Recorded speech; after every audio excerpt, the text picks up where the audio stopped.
եղավ, միջնադարից սկսած սեռականության հարցը միշտ եղել է իշխանության հարց եւ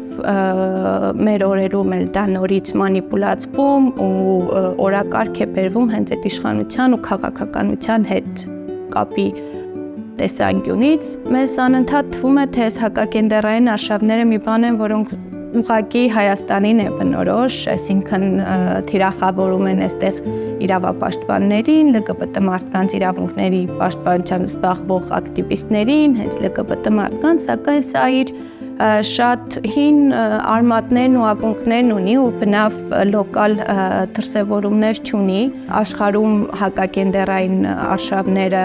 միշտ պայմանավորվում են մասնավորապես աջ ծայրահեղական խմբերի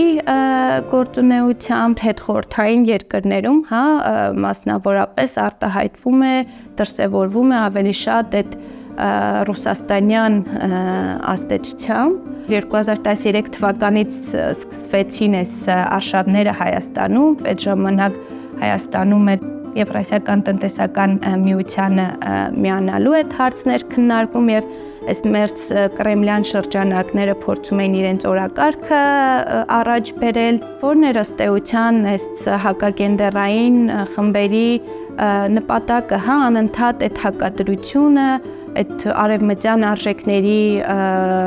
ներթափանցումը, որ կարծես են մարդիկ, ովքեր պայքարում են ժողովրդավարության, մարդու իրավունքների, ԼԳԲՏ մարդկանց իրավունքների համար ընկալվում են որպես այդ Եվրոպայից եկած այդ արժեքները տարածողներ եւ այսպես ասած օտարներ ու ինչը օտար է, ուրեմն ընդունելի չէ, ուրեմն այլասերված է։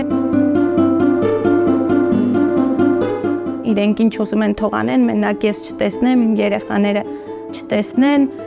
չոտնահարեն մեր իրավունքները, այսինքն նորից դաշտ է բերվում այդ կեղծ դիսկուրսն ու օրակարգն մասին, որ ԼԳԲՏ մարդկանց իրավունքների պաշտպանությունը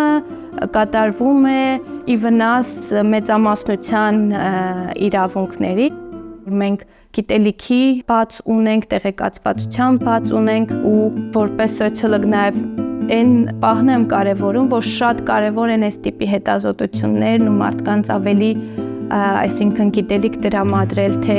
ինչ ակունքներից են դրանք գալիս, որ սեռականության հարցերը, ԼԳԲՏ մարդկանց հարցերը, դրանք նոր ինչ-որ երկնքից իջած հարցեր չեն, դրանք ունեն պատմական հիմքեր, իրենց զարգացումն են ապրել ու բնական իրենց հունով գնում են եւ յուրաքանչյուր մարդ պաշտպանված լինելու, ապրելու ու ինքնաարտահայտվելու իրավունք ունի։